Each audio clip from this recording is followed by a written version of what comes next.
오늘 말씀 제목이 사랑의 사도 요한인데요. 요한은 과연 어떤 사람일까요? 오늘 살펴볼 사도 요한은 세례 요한과는 다른 인물입니다. 먼저 사도 요한은 신약 성경에 등장하는 예수님의 12제자 중에 한 사람입니다. 요한은 갈릴리 사람으로 세베대의 아들이며 어머니는 살로메입니다. 어머니 살로메는 예수님의 어머니 마리아와 자매 사이입니다. 또한 요한은 형제 야고보와 함께 어부였습니다.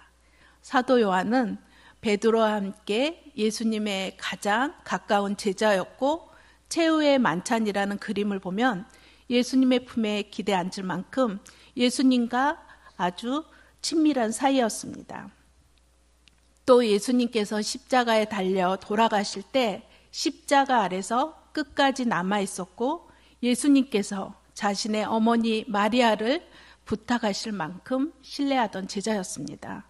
그리고 가론 유다를 제외한 거의 모든 사도들이 순교를 당했습니다. 칼에 베이고 돌에 맞고 십자가에 달리는 등 끝까지 복음을 전하다 순교의 피를 흘렸고 그 피는 교회의 씨앗이 되었습니다.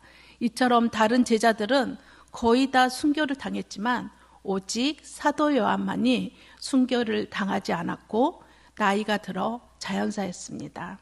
그래서 다른 사도들과 달리 오랫동안 초대교회를 돌보며 복음을 증거할 수 있었습니다. 무엇보다도 사도 요한은 예수 그리스도의 사랑을 아주 가까이에서 깊이 경험한 제자입니다. 그래서 사도 요한의 삶과 사역의 중심은 예수 그리스도 안에서의 사랑이 매우 강조되어 있습니다. 그리고 사도 요한은 예수님의 십자가 죽음을 끝까지 지켜보았고 구속의 사랑을 직접 목격한 증인입니다. 그래서 요한은 자신의 글을 통해 복음의 핵심 메시지를 분명하게 전할 수 있었습니다. 사도 요한은 이런 이유로 요한복음, 요한 1, 2, 3서, 요한계시록을 기록함으로써 성경의 중요한 부분들을 기록한 제자가 될 수 있었습니다. 이처럼 사도 요한은 정말 많은 일들을 했고 많은 일들을 경험한 제자입니다. 저는 말씀을 준비하면서 사도 요한이 어떻게 사랑의 사도가 될 수 있었을까 묵상하는 가운데 그 이유를 찾을 수 있었습니다. 사도 요한은 아주 가까이에서 예수님의 모든 삶의 일거수일투족을 지켜본 증인이었습니다. 그래서 예수님께서 가장 중요하게 생각하는 가치가 무엇인지를 직접 배울 수 있었습니다. 죄인들을 구원하시기 위해 자기 목숨까지도 내어준 조건 없는 십자가의 사랑을 직접 보면서 예수님은 사랑 그 자체이시구나 라고 깨닫게 되었습니다. 그래서 요한은 예수님을 존경하고 더욱 사랑할 수밖에 없었을 것입니다. 그리고 요한은 예수님처럼 살고 싶었을 것입니다. 그리고 요한은 이렇게 예수님과 동행함으로 자연스럽게 사랑의 사람으로 변화되어 갔습니다. 왜냐하면 예수님의 사랑을 경험한 사람은 변화를 받을 수밖에 없기 때문입니다. 여기 계신 여러분과 저도 예수님을 믿기 전과 후의 삶이 많이 다르지 않습니까? 그렇죠? 만약 변화가 나에게 없다면 나의 신앙에 뭔가 심각한 문제가 생겼구나라고 생각하셔도 됩니다. 성경에 언급된 사도 요한은 예수님을 만나기 전 아주 강한 성격과 열정적인 성격의 소유자로 표현되고 있습니다. 마가복음 3장 17절에 잘 나타나 있는데요. 예수님께서 야고보와 요한에게 보아너게라는 별명을 붙여주십니다. 이것은 의뢰의 아들들이라는 뜻입니다. 보아너게는 헬라어로 표기된 아람어 표현인데 이 뜻을 우리나라 개역 개정에서는 의뢰의 아들들이라고 번역했습니다. 의뢰는 한자어로 비우와 천둥내를 쓴데 그만큼 천둥처럼 크고 위력적인 성격의 소유자였기 때문입니다. 그 예로 누가복음 9장 54절에 보면 예수님과 일행들이 예루살렘으로 올라가시는 길에 사마리아 마을에서 숙소를 요청합니다. 그런데 그 시기 유대인들과 사마리아인들은 서로 갈등이 심했기 때문에 그 요청을 거절합니다. 그때 요한과 야고보가 이렇게 얘기합니다. 주여, 우리가 하늘로부터 불을 내려 저들을 멸하게 하시기를 원하시나이까? 이렇게 매우 강한 반응을 보여요. 이때 예수님께서는 이들을 꾸짖으십니다. 여기 계신 분들도 주의 일을 하다가 보면 서로 의견이 맞지 않아 반대에 부딪힐 때가 있으실 거예요. 그런데 그렇다고 해서 하늘로부터 불을 내려 멸하겠다는 생각이 드시나요? 조금 일반적이진 않죠. 이런 부분만 봐도 사도 요한이 얼마나 성격이 급하고 강한 성격이었는지 짐작할 수 있습니다. 이때만 해도 요한은 사역에 대한 열심과 열정은 있었지만 방법과 동기가 성숙하지는 못했던 것 같습니다. 그 이유는 아마도 여전히 옛 습관과 성품이 남아있었기 때문일 것입니다. 하지만 나중에 요한은 심판과 불 대신 화해와 성령의 통로로 쓰임받는 훌륭한 인물로 변화를 받습니다. 왜냐하면 예수님을 만났기 때문입니다. 사랑하는 성도 여러분, 교회는 예수님을 만난 사람들이 모인 곳입니다. 교회는 회사와 다릅니다. 회사는 결과가 중요하기 때문에 성과가 있어야 하고 그래야 인정을 받습니다. 그래서 결과를 내기 위해 수단과 방법을 가리지 않습니다. 그리고 자기 회사에 유익이 없다면 가차없이 외면해 버리거나 버려집니다. 그런데 교회는 회사가 아니죠. 결과도 중요하지만 그 결과를 만들어내는 과정을 더 중요하게 생각하는 것입니다. 소은교회가 아무리 많은 사람들이 모인다 한들 사랑과 화해가 없는 공동체라면 진정한 교회라 할 수 없을 것입니다. 우리 성도 한 분 한 분이 예수님을 믿기 전 옛 모습 그대로 살아간다면 세상 사람들이 비아냥거리며 교회는 기업이야 라는 말 그대로 사랑과 생명이 없이 건물만 커지고 사람들만 늘어가는 그런 기업과 같은 곳이 되고 말 것입니다. 또 우리는 종종 주변에서 교회가 분열되고 깨어지고 나눠지는 일들을 보게 됩니다. 왜 이런 일들이 일어날까요? 성도들이 여전히 옛 모습 그대로 살아가기 때문입니다. 여전히 자기 방식, 자기 생각, 자기 고집으로 살아가기 때문에 용서와 하해 없이 서로를 향한 날선 비난과 정죄로 서로를 대하기 때문이에요. 저는 개인적으로 목사님과 장로님들이 싸워서 교회가 두 개로 나눠지는 경험을 2번이나 했습니다. 참 마음이 아팠어요. 아주 사소한 일이 진흙탕 싸움으로 번지고 커지는 것을 보면서 사랑이 없는 교회가 얼마나 위험한 곳이 되는지 직접 경험했습니다. 사랑이 없는 교회는 믿지 않는 세상보다 더 지옥 같은 곳으로 변한다는 것을 저는 경험상 잘 알고 있습니다. 그러나 예수님을 진정으로 만난 사람들이라면 나의 옛 성품과 삶의 방식, 습관, 고집들을 이미 예수님과 함께 십자가에 못 박았기 때문에 변화를 받을 수밖에 없습니다. 왜냐하면 내 안에 예수 그리스도께서 함께 계시기 때문입니다. 그러므로 한순간에 나의 옛 모습이 극적으로 사라지진 않겠지만 서서히 변화되는 과정을 거치는 것은 지극히 자연스럽고 정상적인 것입니다. 내가 예수님을 믿었는데 여전히 말하는 것이나 행동하는 것이나 생각하는 것이 변화가 없다면 어쩌면 우리는 진정으로 예수님을 만나지 못한 것일 수 있습니다. 저는 교회 안에서 오랫동안 사역하면서 너무나 무례하게 행동하고 무례하게 말하는 사람들을 많이 보았습니다. 저는 개인적으로 어떤 분이 예수님을 영접했다면 그분의 인격이 저는 곧 신앙이라고 생각합니다. 교회에서 많은 사역과 많은 일들을 하지만 사랑과 배려가 없이 형제 자매에게 상처 주고 불편함을 준다면 그분이 진정으로 예수님을 만난 분인가 의구심이 들기 때문입니다. 예수님을 믿는 사람이라면 예의를 갖추고 배려하는 따뜻한 말과 행동을 하려고 노력하는 모습이 있어야 된다고 생각합니다. 그런데 가끔 자기 감정이나 생각을 너무나 리얼하게 표출해서 다른 사람들에게 상처를 주는 분들이 계십니다. 가식과 배려는 분명히 다릅니다. 고상한 척, 우아한 척, 교양 있는 척 하라는 말씀이 아닙니다. 한 번 더 상대방의 입장에서 생각하고 내 자신을 객관적으로 바라본다면 우리의 말과 행동은 달라질 수밖에 없습니다. 우리가 신앙이라면 칭찬과 격려는 못해주더라도 무례하고 상처 주고 부정적인 말은 삼가해야 하지 않겠습니까? 고린도전서 13장에도 사랑은 무례히 행하지 아니하며라고 나옵니다. 그래서 저희 유치부에서는 교사와 학부모들이 고린도전서 13장을 매주 한 절씩 암송하고 있습니다.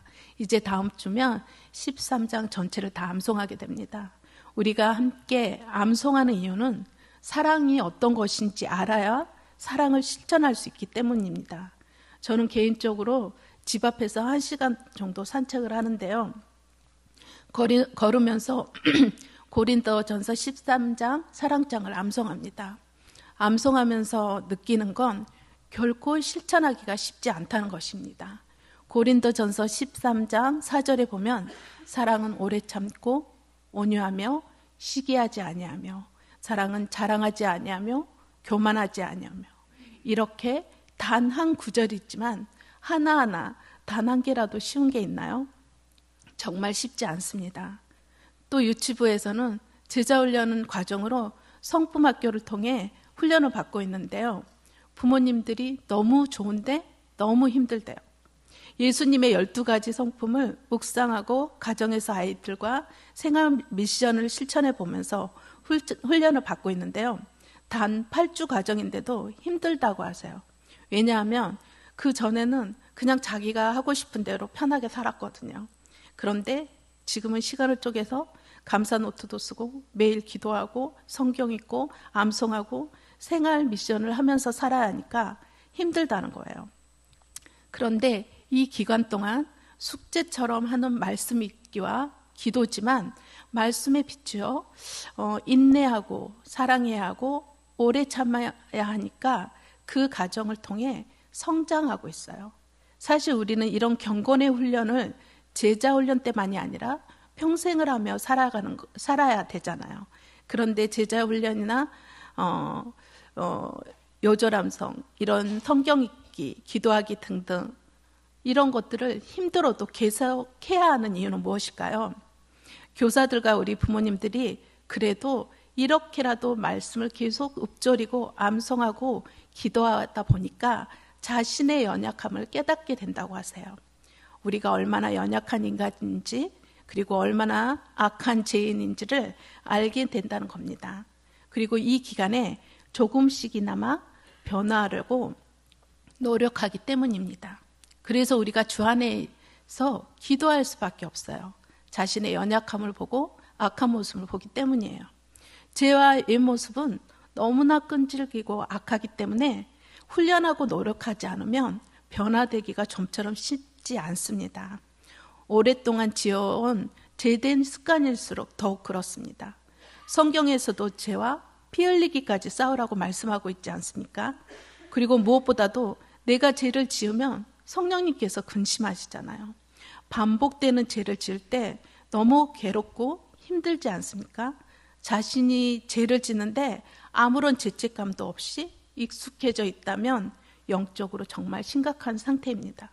하지만 나의 연약함 때문에 자꾸 넘어지고 쓰러지는 것에 대해 괴롭고 낙심된다면 그것이 또한 은혜입니다. 왜냐하면 하나님께서 아직 저희에게 기회를 주셨기 때문입니다. 내가 괴로워한다는 것은 그만큼 내가 변화되고 싶고 성장하고 싶다는 내적 갈망이 있기 때문입니다. 이것이 어쩌면 내가 예수님을 진정으로 만났고 성령님께서 내 안에 계시다는 증거일 수 있습니다. 정말 내가 예수님을 만났다면 회개에 합당한 열매를 맺는 것은 너무나 당연한 결과입니다. 이처럼 우리의 아들 요한도 예수님을 가까이에서 모시면서 예수님을 닮기 위해 정말 많은 훈련과 노력을 했을 거라고 생각합니다. 이러한 시간과 과정들이 있었기에 우리의 아들에서 사랑의 사도로 변화될 수 있었다고 생각합니다. 사랑하는 성도 여러분, 이 시간 여러분에게도 이런 동일한 은혜가 있기를 축복합니다.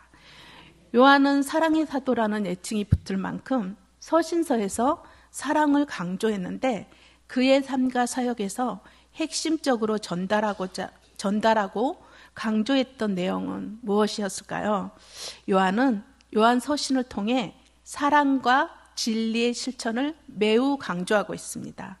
요한 1, 2, 3서와 계시록을 요한이 기록하였는데 특히 요한 1서의 주요 핵심 주제는 첫째, 하나님은 사랑이시다. 둘째, 진정한 믿음은 행위로 드러나야 한다.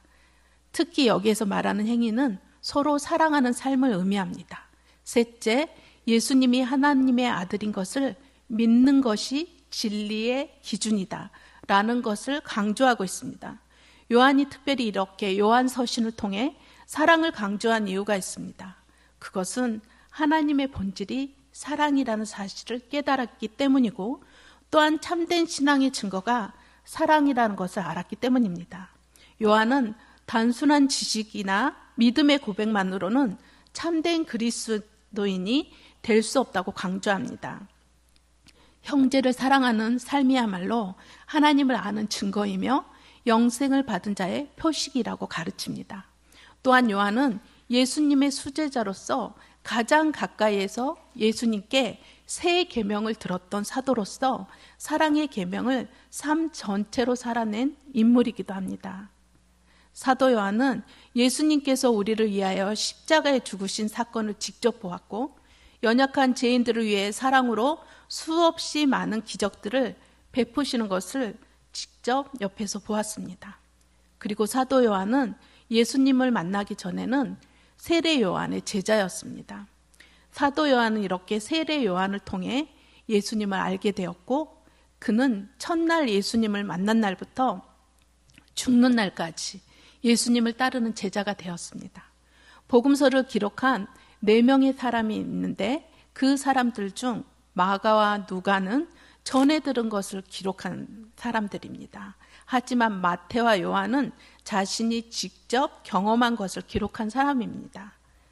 요한은 마태가 기록하지 않은 다른 여러 사건들을 성경에 기록하고 있는데 그것은 예수님과 좀 더 특별한 관계에 있다는 것을 의미합니다. 그 예로 여러 가지 사건들이 있는데요. 요한은 가버나움 결혼식에서 물과 포도주를 만드신 일, 니고데모가 찾아와서 거듭남의 비밀에 대해 말씀하신 일, 사마리아로 굳이 들어가셔서 한 여인을 만나 그에게 복음을 전하신 일, 38년 된 병자를 고치셨던 일, 오병이의 기적보다 더 기억에 남았던 그 다음 날의 사건들, 가늠하다 현장에서 잡힌 여인을 살리신 일, 날 때부터 맹인된 자를 고치신 일, 그리고 무엇보다도 죽었던 나사로를 무덤에서 맹인된 자를 고치신 일, 그리고 무엇보다도 나사로를 무덤에서 살리신 일, 그리고 요한은 다른 제자들이 기록하지 않았던 일들을 아주 생생히 기록하고 있습니다. 이렇게 요한은 예수님께서 하나 되심과 사람들 사이에서 한 인간으로 살아가신 모습들을 자세히 기록하고 있어요.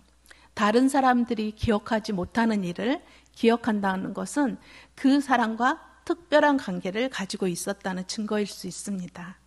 그래서 요한은 이런 특별한 경험을 통해 스스로를 그의 사랑하시는 제자라는 표현을 씁니다. 이처럼 자신과 예수님이 무척 친밀하다는 것을 강조하며 요한복음에서 자주 이런 독특한 표현을 사용했습니다.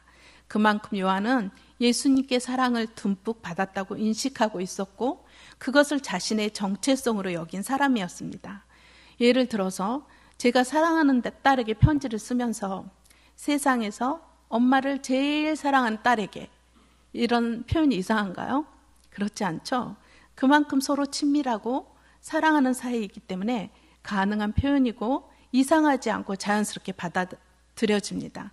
요한도 마찬가지였을 것입니다.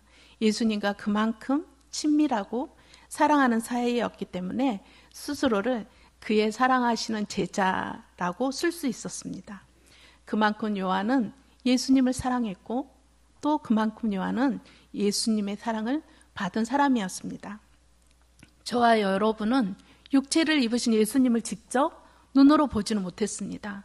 또한 예수님께서 말씀하시고 기적을 행하시는 일들을 직접 경험하지도 못했습니다. 그런데 사도 요한은 아주 가까이에서 직접 예수님과 동행하며 함께 생활했던 사람이에요. 그 사랑의 깊이는 저희와 아주 많은 차이가 있을 것 같습니다. 우리가 이 세상에 살면서 유명한 사람들을 TV로만 보다가 직접 만나서 얘기만 해도 그 감동이 다른데 예수님을 직접 보고 얘기하고 함께 생활했다는 것은 정말 어떤 차원일까요? 한번 상상해 보았는데요. 저는 그분을 사랑하고 존경하지 않을 수가 없을 것 같아요. 요한도 마찬가지였을 거예요. 그래서 예수님을 닮고 싶고 예수님처럼 행동하고 싶고 예수님처럼 살아가고 싶었을 것 같아요. 그리고 무엇보다도 예수님께서 직접 말씀으로 지도해 주시고 때로는 꾸짖기도 하시고 때로는 위로와 격려를 해 주시면서 직접 삶으로 보여주시고 섬겨주셨잖아요. 친히 발도 씻겨주시고 죄인들을 위해 십자가에 죽으시기까지 아낌없이 내어주는 사랑을 직접 경험했습니다. 그래서 사도 요한은 예수님께서 무엇을 가장 중요하게 생각하시는지 또 하나님의 뜻을 어떻게 이루어 가시는지를 아주 가까이에서 배웠을 것입니다.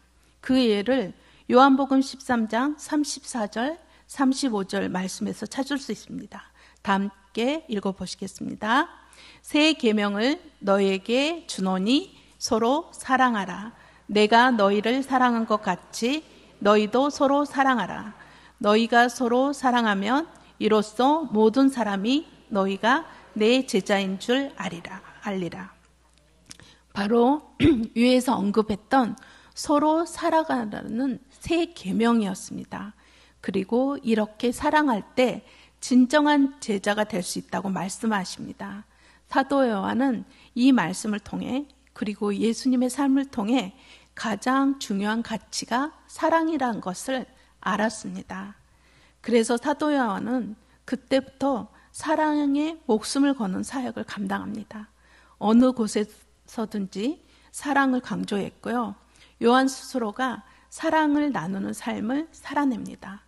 예수님의 대표적인 새 계명은 서로 사랑하라입니다. 그래서 예수님을 닮고 싶었던 요한도 예수님처럼 서로 사랑하라고 강조하고 있는 것입니다. 예수님과의 사랑의 관계는 단순한 감정이 아니라 삶의 실천으로 나타나기 때문입니다.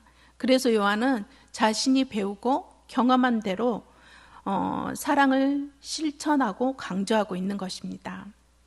예수 그리스도가 없는 사랑은 의미가 없죠. 세상에 믿지 않는 사람들도 사랑의 실천을 합니다. 불교에서도 천주교에서도 얼마나 많은 선행과 실천을 하고 있습니까? 사도 요한은 사랑의 기준을 진리, 즉 복음 안에서의 사랑을 강조하고 있습니다. 그리고 사도 요한은 예수님의 사랑을 직접 경험한 그 사랑을 다른 사람들에게 흘려보내야 한다고 선포합니다. 그리고 그 사랑은 행위로 증명되어야 함을 강조하고 있습니다. 요한일서 3장 18절 자녀들아 우리가 말과 혀로만 사랑하지 말고 행함과 진실함으로 하자라는 말씀을 통해 요한은 사랑을 단지 말이 아닌 삶으로 나타내야 한다고 강조합니다.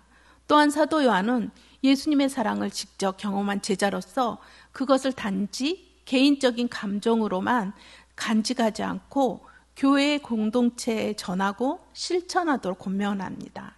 사랑은 선택이 아니라 사명임을 깨달았기 때문입니다. 사랑이 사명임을 깨달은 요한은 반모섬이라는 열악한 환경에서도 처연합니다. 오히려 그곳에서 하나님의 계시를 보며 주님 함께 하심을 경험합니다. 계시록 1장 9절을 함께 읽겠습니다. 나 요한은 너희 형제요 예수의 환난과 나라와 참음에 동참하는 자라. 하나님의 말씀과 예수를 증언하였으므로 반모라는 섬에 있었노라. 반모섬은 로마 제국이 정치범이나 신앙적 반역자를 유배하던 작은 돌섬입니다.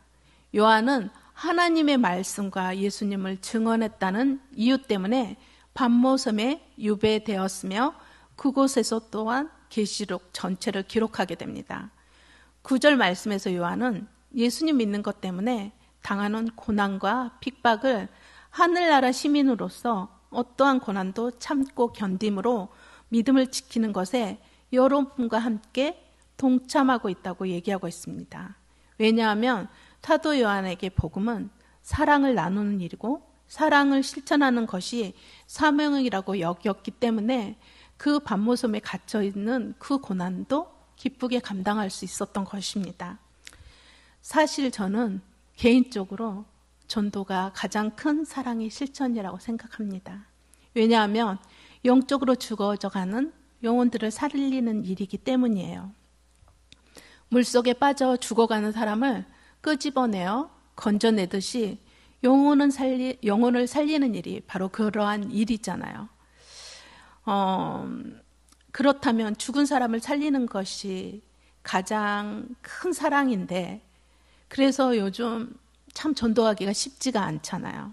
그리고 크리스찬의 수는 점점 줄어가고 있고, 그렇기 때문에 이 전도가 저는 개인적으로 가장 큰 사랑이 아닐까라는 생각을 해보게 됩니다. 이웃사랑을 실천함에 있어서 우리가 돈을 주고 먹을 것을 주고 사랑을 주었는데 복음과 진리를 전해주지 않는다면 그 사람은 영혼 구원을 받지 못해서 영적으로 죽는 거잖아요. 그래서 사도 요한이 진리 가운데 사랑을 실천해야 함을 강조하고 있습니다. 교회 밖에 있는 사람은 다 영적으로 죽은 영혼들입니다. 그런데 우리가 전도하지 않는다는 것은 그 사람들이 죽어도 상관없다는 것과 마찬가지예요. 옆에서 사람이 물에 빠져 죽어가는데 내버려두고 밥 먹고 놀고 그러지 않잖아요. 우선 먼저 물에서 꺼내 살리고 보잖아요. 전도가 그것과 같은 거라고 저는 생각합니다. 일단 교회로 인도해서 그 사람이 변화되고 성장할 때까지 섬겨주는 것이 하나님 보시기에 가장 큰 사랑 아닐까라고 생각합니다. 그래서 저는 성읍교회가 전도 폭발과 격우 전도대가 있어서 정말 귀한 것 같습니다. 잃어버린 영혼들을 위해 기도하고 전도하는 것이야말로 하나님의 계명을 지키는 일이며 하나님의 사랑을 실천하는 일이기 때문입니다. 사도 요한은 복음을 전하다 비록 반모섬에 갇혀 있었지만 그것에서 좌절하거나 낙심하지 않았습니다. 왜냐하면 사도 요한은 복음을 전하는 것이야말로 하나님의 사랑을 완벽하게 드러내는 것이라고 생각했기 때문입니다. 그리고 그 고난을 믿음으로 인내했을 때 하나님의 계시를 볼 수 있는 은혜를 누렸고 계시록을 작성하는 열매를 얻었습니다. 사도 요한을 묵상하면서 저는 지난주 돌아가신 장로님 한 분이 생각이 났습니다. 지난주 장례가 있어 제가 3일 동안 부산에 다녀왔는데 돌아가신 분은 제 큰딸의 시아버지였습니다. 제 딸이 올해 약혼을 했고 내년에 결혼을 하는데 사돈 어르신을 상견례 때 한 번, 약혼식 때 한 번, 딱 2번 뵀는데 돌아가셨어요. 나중에 또 만나자 약속했는데 암투병 중에 지난주 갑작스럽게 돌아가셨습니다. 사실 너무 믿기지가 않았고요. 약혼식 때만 해도 너무 정정하셨거든요. 그래서 갑자기 돌아가시니까 너무 허망한 거예요, 제가. 저희 부부를 너무 좋아해 주셨고 앞으로 신앙 안에서 행복한 교제가 있겠다 싶어서 정말 기대감이 있었는데 갑작스럽게 돌아가시니까 한편으로는 인생이 너무 허망하고 너무 아쉬운 거예요.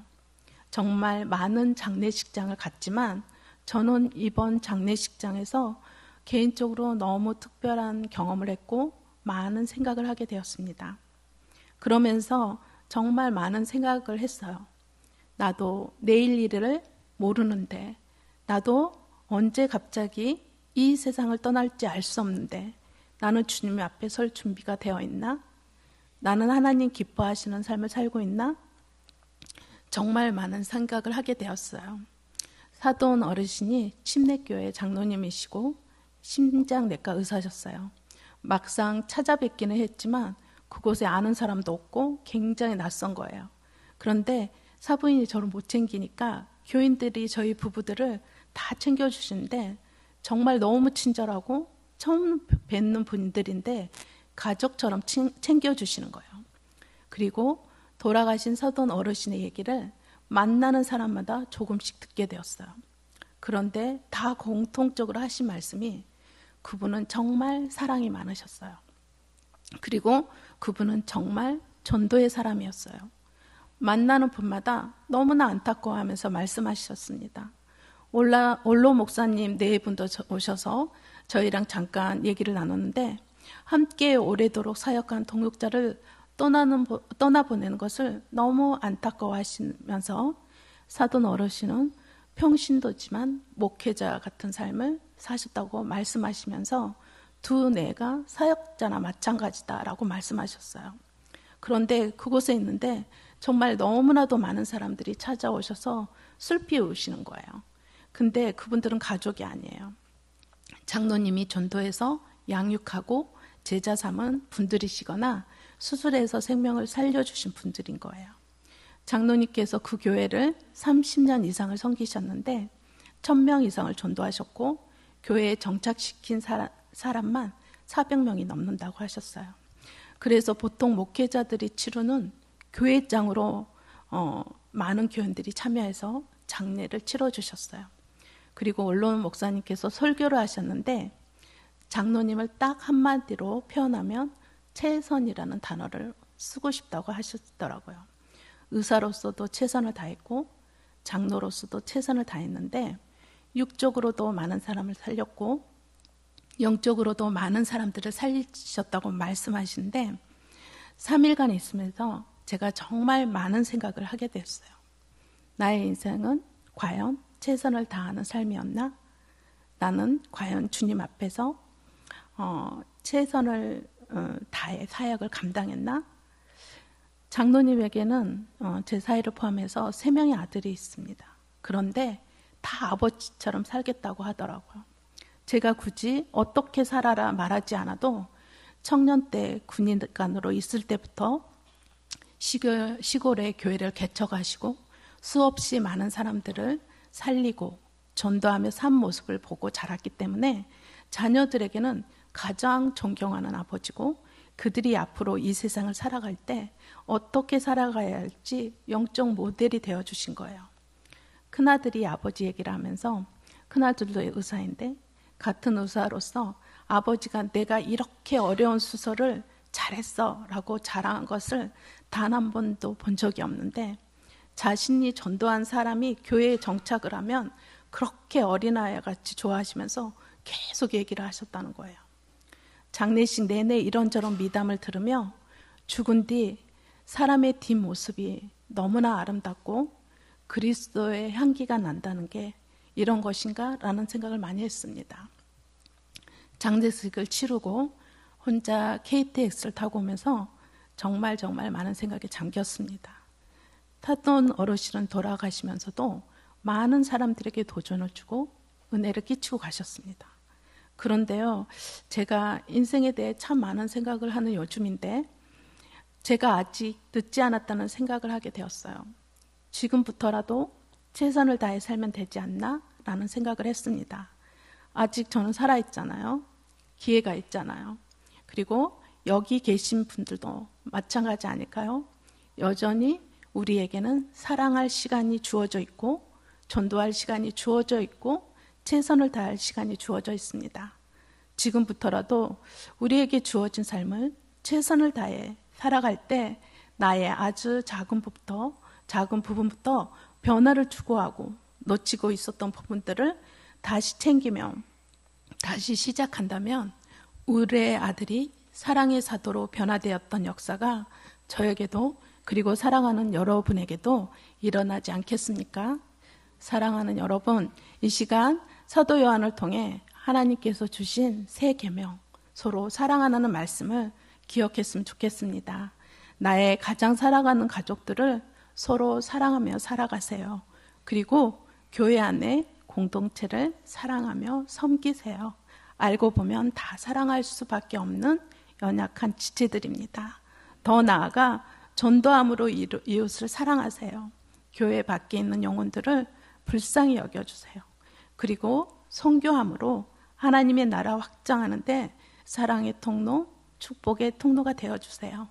컴패션의 사랑의 섬김이 물질로 영적으로 섬기는 귀한 섬김인 것 같아요.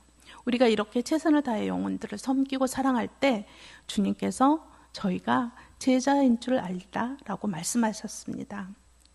사랑은 선택이 아닌 사명을 기억하시면서 이 시간 말씀을 마치도록 하겠습니다.